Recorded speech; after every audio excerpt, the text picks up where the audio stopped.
The Wicker remake. This film has been a thing of legend ever since hitting theaters back in 2006. And at this point, it has basically reached mythical status, known as one of the worst films ever made. We're talking like Ed Wood status. And I will preface this all by saying that as of writing the beginning of this review, I had yet to actually sit down and watch this fucking thing. I mean, don't get me wrong, I've seen YouTube compilation videos of its many batshit insane scenes, and I've watched them many, many times. I mean, is there anyone out there that hasn't seen the infamous bee scene? Aside from all the shit this film has gotten over the years, I've never actually attempted to find out just what exactly went wrong. And today, I'm doing just that. Attempting.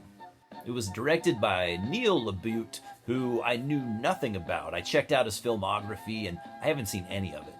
And we've got Nicolas Cage in the lead role, possibly to the film's detriment. Don't get me wrong, I love Nick Cage, but sometimes he's just not right for a role. We also have Ellen Burstyn, yet another great actor, obviously from The Exorcist, one of my favorite films of all time. And the film is not just a remake, but also a reimagining of the original 1973 film. And I actually don't like the term remake. I think it makes people feel like it's replacing the original. I much prefer the term reimagining instead.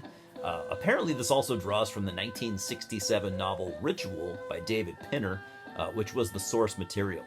And I'll get this out of the way, and I've said it before, I've never been against film reimaginings or remakes. They just don't bother me. If they don't work, then who cares? We have the original. And when they do work, now we have two films to enjoy. So Universal had actually been planning to do this since the 90s.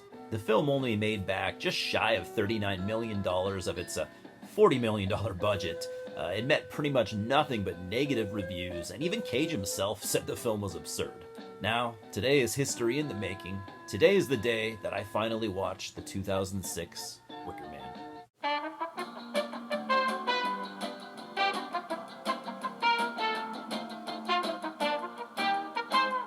So in the opening scene, you see Officer Edward Malice, played by Nicolas Cage, stopping a car for speeding.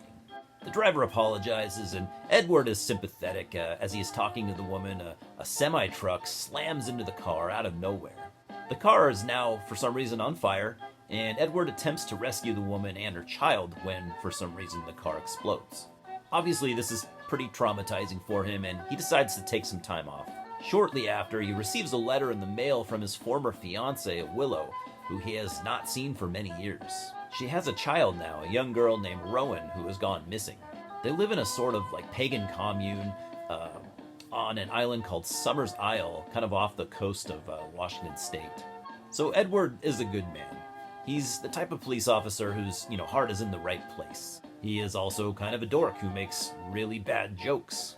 When he gets to Summers Isle, he is met by a group of women who are not at all impressed with his arrival, since it's a private island and Edward is, technically trespassing.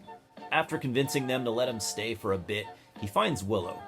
Clearly something isn't right, and she sneaks a note to him that says they will have to find a place to talk away from the other members of the commune. He stops in the island's tavern to have a quick drink, and he smashes a bee that lands on the bar. "I'm allergic," he says, something that will come into play later, but you already knew that. And nobody claims to have ever seen the missing child, and they all have a disdain for Edward. They just don't want him there at all. A young woman stops him and asks if he will take her with him when he leaves. So something here is definitely not quite right. He then moves on to the island's school, where the teacher and all the kids claim to not know who Rowan is, and he finds an empty desk and Rowan's name crossed off of the school register. The teacher then explains that punishment by death is how they enforce their laws, and that Rowan will burn to death. When Edward asks her to repeat herself, she says that Rowan burned to death, hoping that he didn't catch her mistake. He meets with Willow in private, away from prying eyes, and she insists that Rowan is definitely still alive, and that Edward is the father. The island harvests honey as an export to keep the commune going, and it has been on a massive decline due to what is said to be a curse. Edward finds documents that state that a sacrificial rite must be performed in order to ensure a successful harvest, basically human sacrifice. Eventually he meets Sister Summers Isle, played by the wonderful Ellen Burstyn. She's the leader of the commune and explains how and when it was formed. As he continues to search for Rowan, it is the last half hour where things start to kind of escalate and get pretty wacky, as you have no doubt heard.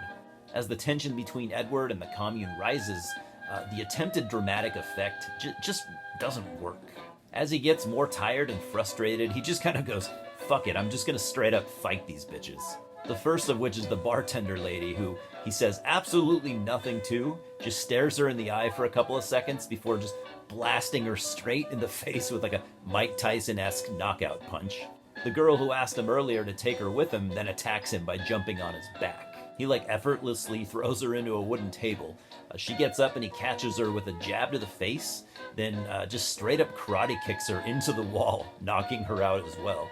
He then steals some sort of bear costume so he can sneak up on the rest of the women as they are beginning their ritual. The first girl that approaches him gets a right cross to the face, and she is out cold. Since I'm working on keeping my reviews spoiler-free, even with older movies that nobody cares about, I'm gonna stop the synopsis here, and I'll just kind of keep talking about the wild shit that happens for the next, or the last 12 minutes of the movie. The ending scene is just ridiculous. The bee helmet, there's no way I can put that into words. And I'm sure you have at least seen that part because you've used the internet before. But just in case you haven't, just go to YouTube and type in Nick Cage bees, and you'll thank me later. So, my overall opinion of this thing, it isn't the worst movie ever made, but it certainly isn't good. Nick Cage gives a comically bad performance, and I have to kind of blame that mostly on Neil LaBute. Sorry, Neil, but you have to properly direct your actors. This is a prime example of what happens when you don't. His film completely lacks the eerie, mystical, occult vibe of the original. It kind of reminds me of those 90s Lifetime movies that my mom used to watch. It attempts to be tense and foreboding, but it's really just a boring film. The last 20 minutes or so are, entertaining, and you could just skip the first hour easily. I'm giving the 2006 Wicker Man a 4 out of 10, and that's probably a bit high. I don't know, number scores are dumb. Cheers, guys.